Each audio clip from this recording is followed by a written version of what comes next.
Welcome to Art Ed Radio, the podcast for art teachers. This show is produced by the Art of Education, and I'm your host, Tim Bogans.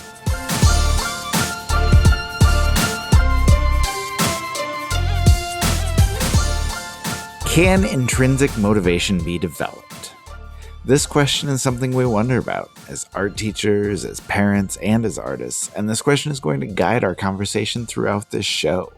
This episode is an Art Ed Radio First, a follow-up to an episode we've already recorded. Back in episode 2, Abby Shukai and I discussed how to create an authentic audience for our students and their work, and more importantly, how that authentic audience serves as a motivating factor for our students. The conversation about that episode went on for days on social media, and I received so many positive messages about the show via email, Twitter, and Facebook that it only seemed natural to continue the talk on another episode.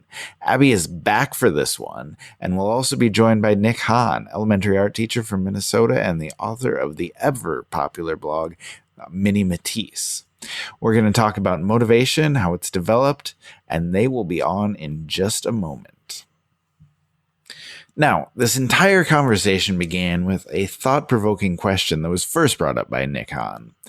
Do we really want our students to base the value of their work on the response they receive on social media? My personal answer? We may not have a choice.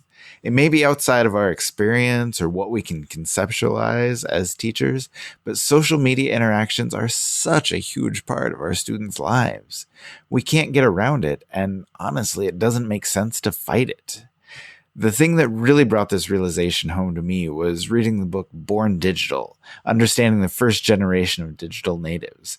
It's by John Palfrey and Urs Glasser, and it clearly delineates our experience with technology in opposition to the younger generation who've known nothing but technology for their entire lives. And our current students are the first generation to really feel the effects of how social media is infiltrating all aspects of our lives. Coming to an understanding of those experiences makes me kind of look at the digital world with a little less disdain, I suppose.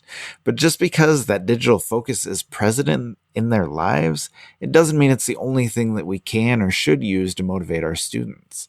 Hey, if our motivation stops at the Instagram likes they get, we aren't doing our job as teachers. There's another world out there outside of the phone in their hands, and it's our responsibility to share it with our students. And part of that is to help them develop that sense of motivation, that sense of self-worth, and that intrinsic motivation that will propel them to success, not only in art, but in everything that they do. Okay, and if I can tell you just some of the things that have worked for me in my classroom to kind of help students develop that self-motivation, develop that intrinsic motivation, because I think it can be done. Now, obviously, I have the advantage when I work with high schoolers of seeing them every day and sometimes for 3 or 4 years. And that repetition and seeing them over and over really gives us the opportunity to instill some of those habits. Okay, we start with small things, but if you can build up that confidence and if you can build up that work ethic, kids really learn how to handle challenges, how to take on, things that may seem a little bit intimidating at first. But if you can develop that motivation, then soon they'll be ready to work and excited to work on those things that challenge them. And it may start really small with, checklists of here's what we're going to learn, or calendars that say, this is what we're going to do here, and this is what we will be teaching you here. And they can see that progress. And as they make that progress, I'm celebrating every single success. Like, hey, that contour line is spectacular. That shading looks really good. Okay, your realism is really starting to develop. I love the expression you have with this one. Okay, and you just celebrate every little thing. You build that confidence, and eventually that confidence and that success will lead to that motivation that we're looking for. Okay, what starts with sort of extrinsic motivation, whether, you're bribing kids or just showing them here's the end result that we're going for, okay, eventually with enough work that can develop into the intrinsic motivation that we're looking for.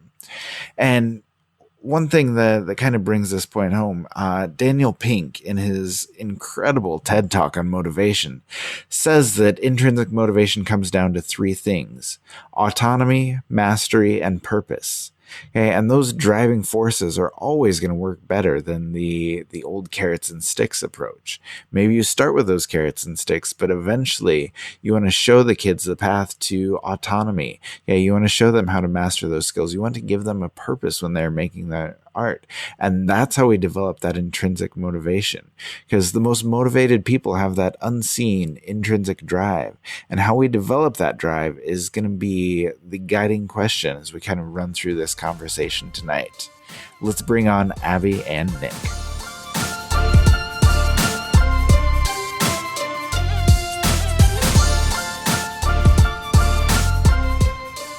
All right, Abby, I'm going to start with you. Nick raised this question, as did multiple listeners who emailed me, and I'll direct it at you. Is it okay to have our kids base the value of their work on social media approval? I'll first answer that just by saying no. Value certainly does not equal likes, but I do think that social media approval certainly holds weight to our students, and that doesn't mean that it necessarily represents value, but it is going to, have a meaningful impact on our students. I think another point to bring up is that the likes of social media are more or less, I think, this current time now, it's kind of a movement, it's relevant right now. And, I had a conversation today in my classroom just talking about, how students use social media. And some of them are honest, saying if I don't get enough likes on something, they do take enough value in that they say I'm going to take it down. So I think if it's used in the right way, that students, use it to not necessarily seek approval, but to, showcase something that they've done, or, they're proud of something and they want to be recognized. But I certainly don't think that, it can add value, but that should not be the sole source of, what value is. But, I did have an experience today when I was on my school's Instagram account, and, I share my student artwork all the time. And I had a student that was following me, and she actually reposted one of her pictures that I had posted of her project a couple months ago. And her caption on it was she just had the simple photo, and it said, "I was so proud of making this." And I just happened to see it. And I was like, wow, that's really cool. Like, I would have never known that, because she verbally didn't tell me that. But then I was able to, write a comment on there, and I was like, I'm so proud that you're proud of it. And so I think that if it's used in that way, where students are posting because they genuinely do want to share, because they are proud of something, then maybe there is some value in the likes in that way. But I think it's coming from two entirely different places. Yeah, and I think that brings up a good point. One of the things I talked about in the introduction was just, as adults, we don't necessarily, understand, and we can't necessarily make sense of just how wrapped up in technology and in social media that our kids really are. But that story really gives, a lot of context to kind of show us where things are with our kids and sort of how they understand those social media likes. And Nick, I think you had something that you wanted to say in regards to social media as well, right? Yeah, absolutely. And, I know that social media is a huge motivator for our students, and I would say even our current population. It's not just our kids, it's adults as well.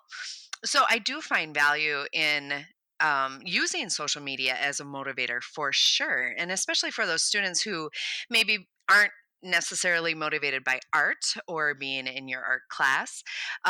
Possibly they can be motivated by their peers, then, which often is a high motivation for many students.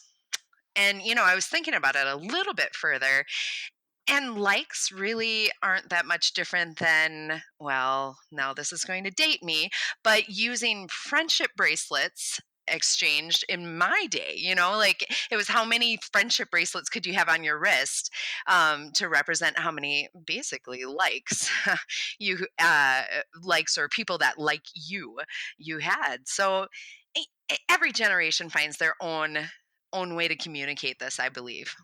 Yeah, that's an excellent point. And I'll kind of ask this of you because you're starting to go this direction. Apart from the social media likes, hey, you talked about friends, but what are some of the other aspects of approval that you have kind of found in your teaching experience that help serve to motivate students? Yeah. I think about what I want for my student, my personal children, actually. Yeah, And when I'm talking with uh, other parents, I know that I know that they have a hard time communicating, especially with their middle schoolers, like that communication. But I know it's still valued, whether they want to admit it or not. So I have my yeah, students email home their artwork, and or text. I'll let them text a picture of it, just with some qualifications, like, this is what we learned, this is what I was going over, what do you think, mom and dad? And I always have them blind copy me on it, or CC me on it. And just right. that interaction between parents and students is really powerful. Yeah, um, that's really cool. yeah, it works out really good. Of course, having a relationship with students as a teacher is a high motivator sometimes. Not always, because you're not going to connect with every kid, but for some, yep, that's Yeah, going to yeah, work. Uh, Using peer feedback in a low tech way or a high tech way is both good. And then always just offering a variety. Now, when you're working with kindergarten through eighth grade, they don't have a choice to be in your classroom.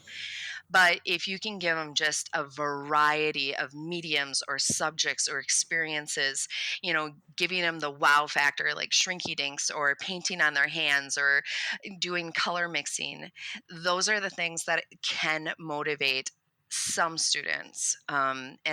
And the buildings, like building with blocks, that's not going to motivate all of them. But then you offer some technology, and that's going to get a few more.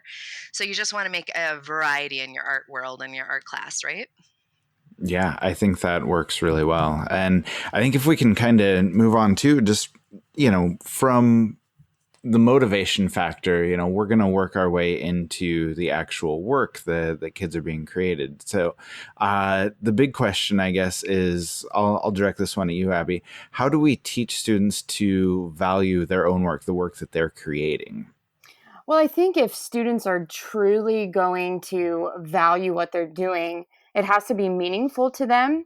And so, like, Nick was saying, that might mean that it has the wow factor, or it's something that they are at least fascinated in a little bit. And so they're excited about the process to figure out what the end result will be. Mm-hmm. So I think the struggle comes with, how do we teach our students to gain that value? And I think part of it is allowing students to learn from their experiences.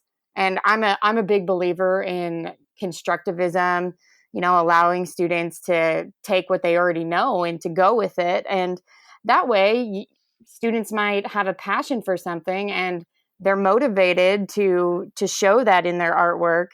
And so in turn, it creates some type of value to it. And I think one of those things, artwork is not necessarily always going to have meaning in it as students create it. But I think if it's personal to them, that there's going to be at least some sort of success or some sort of accomplishment that they'll find from that, which, makes it valuable. And I think another one of the ways that we can help students teach them to value is just by our positive feedback and our positive praise. And that can kind of change the mindset of students, I think, in the way as, if I'm walking around my group of students and throughout a class period, if I say, oh, you're doing a really good job, that looks awesome. And eventually I would hope that kind of creeps into their minds and, kind of mind warps them a little bit, thinking, hey, I am doing a good job. And so I think, just by saying that, it can make them think that, and there's the value there for that. Yeah, I think that's good. And that's something that, I've talk about quite a bit, just celebrating every success, like no matter how small it is, with especially with kids that are struggling, like those small successes eventually add up, and that can create a great motivator. So, Nick, what did you want to throw in here? Yeah, no, I just wanted to really concur with Abby. And I think going a step further with the positive, not just giving that positive feedback, because you can't give that energy constantly. But if you're passionate and excited about what you're teaching, it does rub off on those kids. Just having that positive environment, that safe environment for your students creates motivation as well. Yeah, that's very true. And yeah, I don't know. I find myself like that positive energy is tough to come by some days, but it's definitely worthwhile Yeah. when you can bring it. Yeah. So Nick, this is something that you and I have talked about before, and just with both of us being parents, I think this is a lesson that kind of goes beyond what we do in the art room. Like you said earlier, there are things that you think about and things that you want for your own kids. But how do we teach our kids, at home or at school, to develop that idea of self-motivation? Yeah, I'm still working on that one. I really am. I'm just like, that's why when I was responding to your guys' podcast, it was truly just questions. I don't know. I don't know. I want to know more people's solutions. And I think the other thing is, I think it's individual. What's going to work for one kid isn't going to work for the next one, which makes this answer extremely difficult. Mm-hmm. Mm-hmm. Hey, you know what? Like I said though, like we don't necessarily have all the answers here, but if we can get people to think about what they do in the classroom, there's value in that as well. So, just raising the right questions, whether that be in this conversation or, people raising those questions in their own classroom, there's value in that. If we can start thinking about what our students need and what we can do for them, like you said, it's different for everyone, but to think about that and to figure that out are important steps that teachers need to be at least attempting to take. Right, right. And the other question is, do we need every single student to be in love and engaged and self-motivated in every single subject? Yeah. And that's a tough question to answer, and a tough question to come to terms with. But when do you live and let live, and when do you motivate students? When do you try to push them farther? Yeah, and I think one thing that you've brought up before is, if we decide, oh, I don't want to push that kid any further, like then you kind of have that feeling of guilt setting, like, am I giving up on that kid? Yeah, right. Right. So I don't know. It's a balancing act, and it's a tough rope to be walking. So yeah, like I said, those are things that everybody needs to think about. So.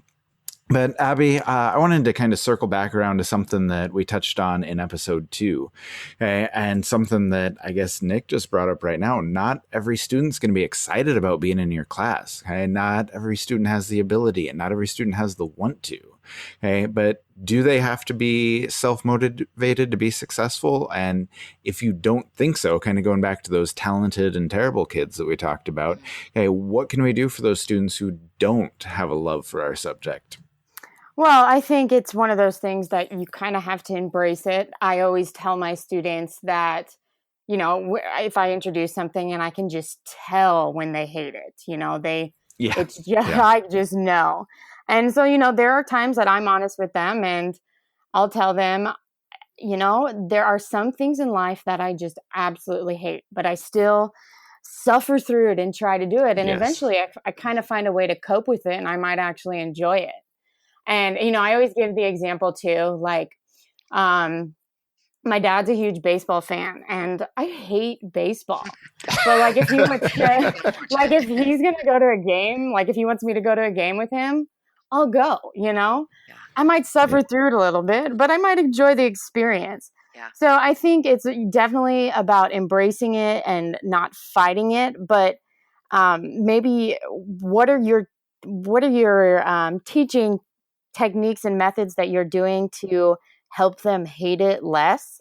And I think that's going to be, by creating variety, giving that wow factor, bringing in curiosity. If somebody's interested in something, if it's I go back to your article that you wrote last month about the wacky and wild art history, the artists of art history.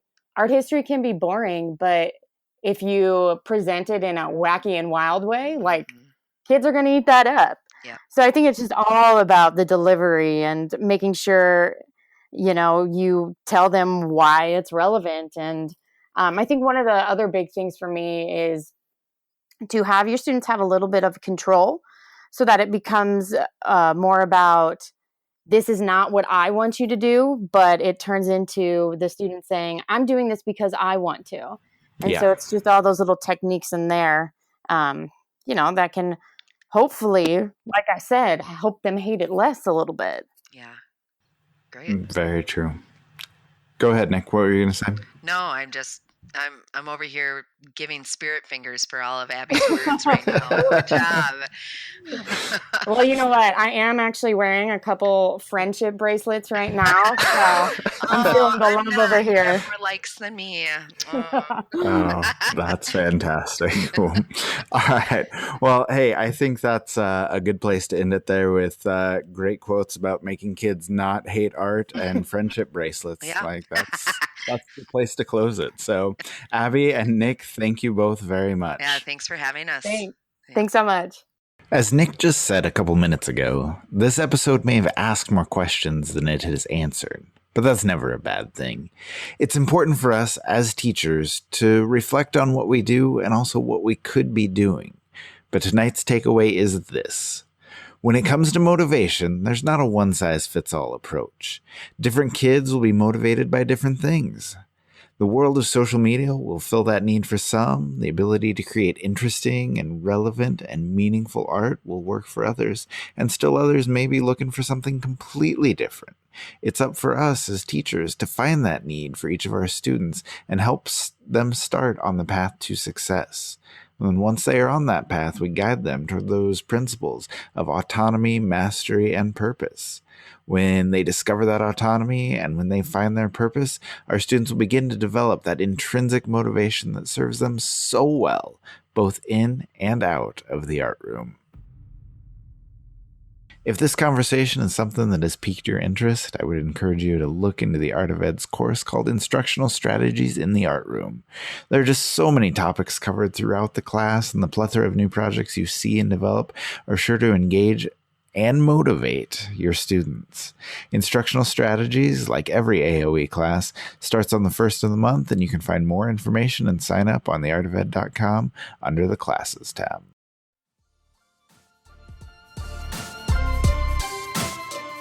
Art Ed Radio is developed, produced, and supported by the Art of Education with audio engineering by Michael Crocker. Please subscribe on iTunes, where we are on the new and noteworthy page, by the way.